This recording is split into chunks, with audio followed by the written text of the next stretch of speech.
It is now my great pleasure to introduce one of America's greatest statesmen, the Honorable George P. Shultz.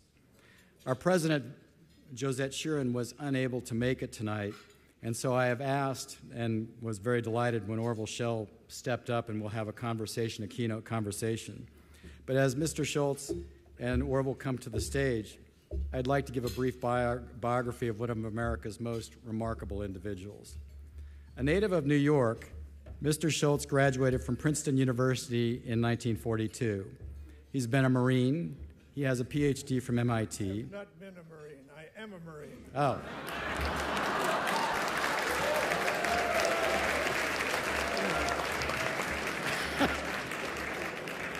I stand corrected.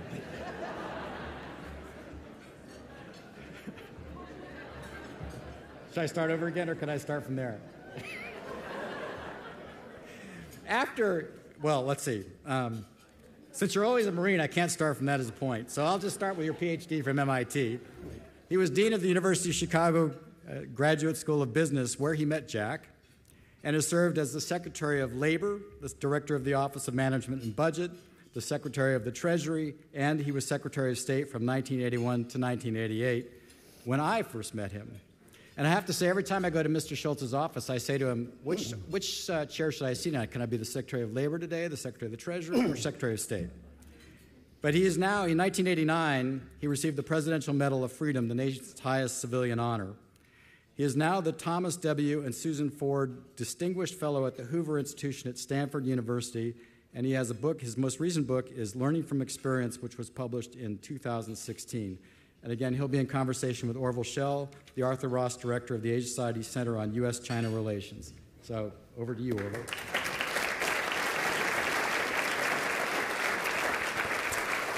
Well, we have a very short time, so let's get going. Secretary Shultz, thanks so much for being here to help us celebrate the 20th anniversary of the San Francisco office and Jack Wadsworth's reign.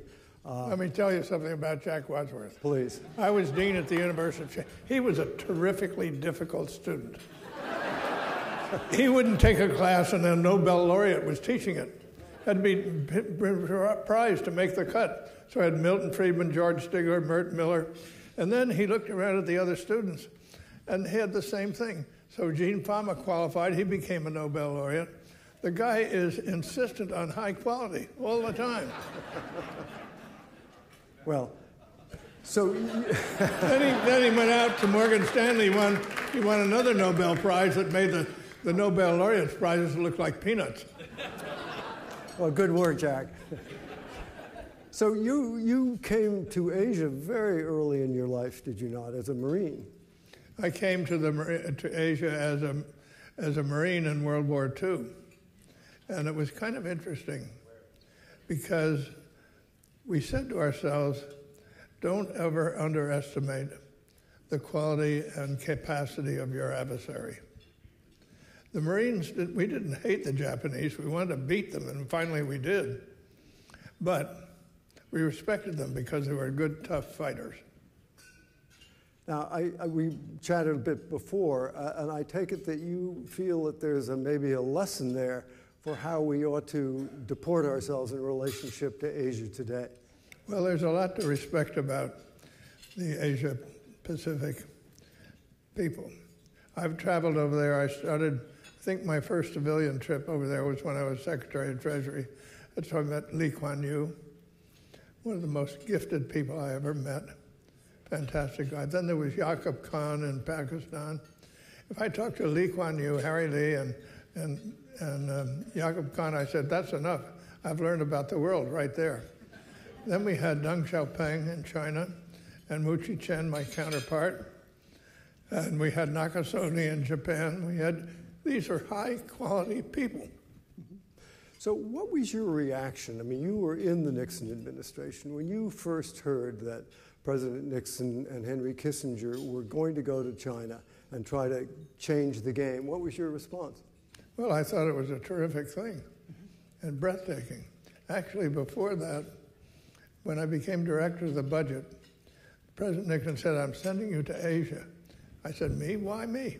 He said, because Asia is the future. So I'm sending you to Tokyo, Hong Kong and Saigon. I said, well, I can understand Tokyo and Saigon, but why Hong Kong? He said, because in Hong Kong, there are the people who have the best judgment and insight into what's going on in China. I didn't get it that he was going to have that reopening, but I did go to Hong Kong, and it was just what he said. I learned a lot about China in the process. So when they went, what did you imagine would follow? I mean, here we had been adversaries for over 2 decades. How did you imagine this would ultimately sort of evolve? Well, we weren't adversaries of China during World War II. They were our colleagues, and I think the Chinese would be glad we were there. We helped them get out from underneath the Japanese yoke. So we had essentially natural. But I can remember when I became Secretary of State, having been Treasury when the opening took place, and I found our relations with China were a little rocky. And I couldn't figure out why. And then it dawned on me. I've seen this movie before. When I was an assistant professor at MIT early on, right after World War II, I had lots of strikes in this country, and people were busy studying why the strikes. But somebody had the idea, there are a lot of labor management places where people get along. Why don't we study what was called the causes of industrial peace under collective bargaining? And I wrote 2 of the case studies, and they were very informative for me. Then I noticed these same places started to deteriorate. And I looked into it. I said, why? Because when everybody had a grievance or something, somebody would say, look, cool it. We've got a great thing going here. Don't rock the boat. So I said, the same thing is going. The old China hands are in charge, and everything someone unpleasant comes and they want to do something, don't rock the boat.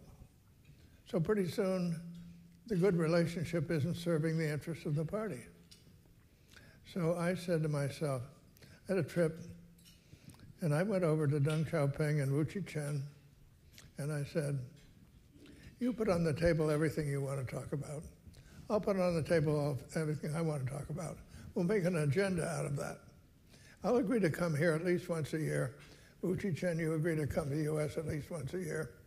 We go to the same international meetings 3 or 4 times a year. Every time we go, we'll block out 3 hours just for us, and we'll work through this agenda. The Chinese liked it. Our relationship improved, and we started solving problems. It worked. Did you feel you had a personal relationship with these leaders, that there was a certain rapport, or did you feel you were talking to just...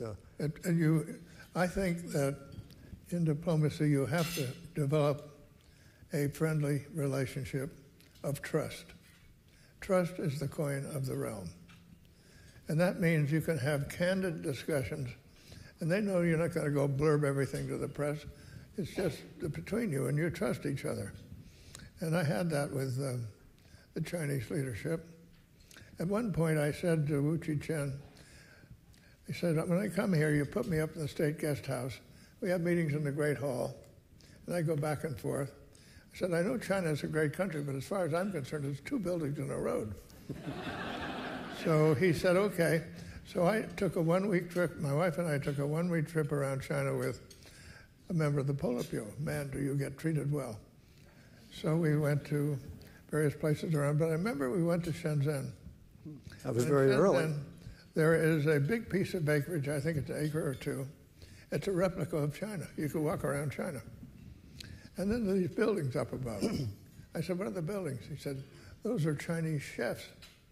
You think of Chinese food? I'm sorry. They had about 7 different chefs. They all were different.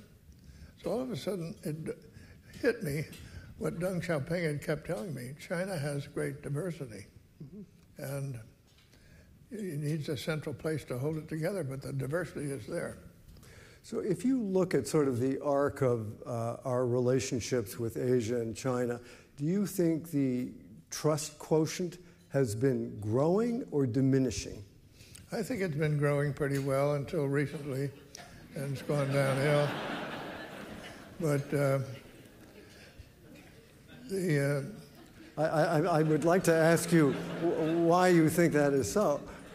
Well, I think you have to have a consistent policy, And you have to develop relationships with people that they can count on and realize that you're there, you're going to be consistent, and they can bank on that. So I think that's very important. I'll tell a little story that my wife probably doesn't want me to tell, but I'll tell it anyway. Xi was going to make a trip to for what was called the Sunnyland Summit, remember? Yes. And he announced that he was come a day early and bring his wife. That's a statement that I want to get to know you so we can have candid conversations. Charlotte, my wife, gets an SOS from the State Department. Would she go down to Orange County Airport and help out?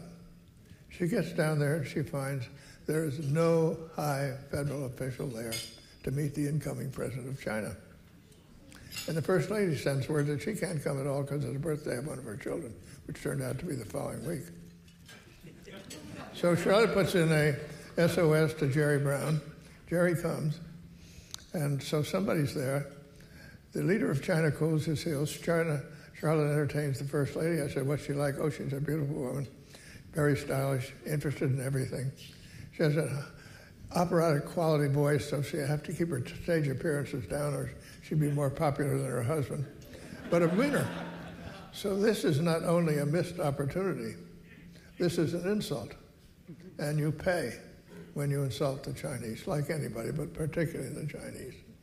So all my contacts with Xi and others that I could tell about show this is a man who wants to reach out, interchange, solve problems. And yes, there are all kinds of issues there, I can see that. But at least the contacts I've had show that there's a guy there that we could work with. You got to do it, though. And in a certain sense, has not our president actually, at least at Mar-a-Lago and then in Beijing, tried to do that to us? That was a good thing, the Mar-a-Lago meeting, I'm sure, because he was treated with respect. His wife was there. But what kind of follow-up there's been, I just don't know. So how at this point of the game, if you were drawing a plan up, what would it look like for us to kind of bridge the twain? Well, I would say, first of all, from the United States standpoint, we have to say what's going on in the Asia-Pacific is of great importance to us. What happens there affects us, and it has been mostly positive. We want to keep it that way. So we should look and see what's going on and how do we interact. First of all, we should realize that the demographics of Asia is changing radically. Fertility is very low. Longevity is growing. The societies are all getting older. Mostly they're declining in numbers. So there's big change taking place. At the same time, there are huge developments affecting the entire world that we have to take account of. And like, for instance, the combination of artificial intelligence and 3D printing means that more and more you're going to be able to produce the things you want closer to where you are. So there's going to be a big change in the nature of international trade. And so we need to be studying that, thinking about how it's going to affect us, discussing it with them, and how do we manage the transitions so that everybody comes out ahead. So you do those things. If you come to people with a constructive frame of mind and a problem-solving attitude, they respond. Always, everywhere. I've had that experience, including with the Soviet Union. Well, I was going to raise that because I wanted to just, maybe last question, do you think it is possible for us, as we did in certain ways with the Soviet Union, to jump over the vast difference in political system, values, et cetera, to get to a place where we could constructively collaborate? Of course. Differences in systems are there, and they've always been there. There have always been differences in systems. But you interact with people. And they have their system, we have our system, but you can work with them, and you should be trying. And do it on a respectful, mutually understanding basis. Now, we are here in California, And actually, California has some pretensions to have a constructive relationship, sort of state to nation with China. What do you Jerry keeps reminding us we're the sixth largest country in the world. Yes, and so what do you think he, as the titular leader of this sixth largest country of the world, should do in regard to China right now? Absolutely. Here we are. We're on the edge of the Pacific. They're on the other edge. We're closer to them than anybody. And actually, from the standpoint of, I can't see the people in this room, but San Francisco is the most diverse city in the world. We have people here from everywhere. Lots of people from Asia, different Asian countries are here in San Francisco. Charlotte, I keep talking about Charlotte because I'm so proud of her, but as chief of protocol, every country has a national day, like we have 4th of July. So on every country's national day, she has an event, a reception at City Hall. They fly the flag of the country, have the national anthem, and have a little reception, and people come from that ethnicity, and we're saying to them, we're glad you're here, we respect you, and we're glad you like San Francisco and what it has to offer. That's governing over diversity, which you have to do. It's interacting with it. And that's what we need to do with the Asia Pacific. Well, I think we're going to have to leave it here. Jack, congratulations on, I guess, your accession. But thank you, Secretary Shultz, for coming to help any us. Nobel laureates here? I'm surprised Jack is here. Anyway, Jack sets a high standard.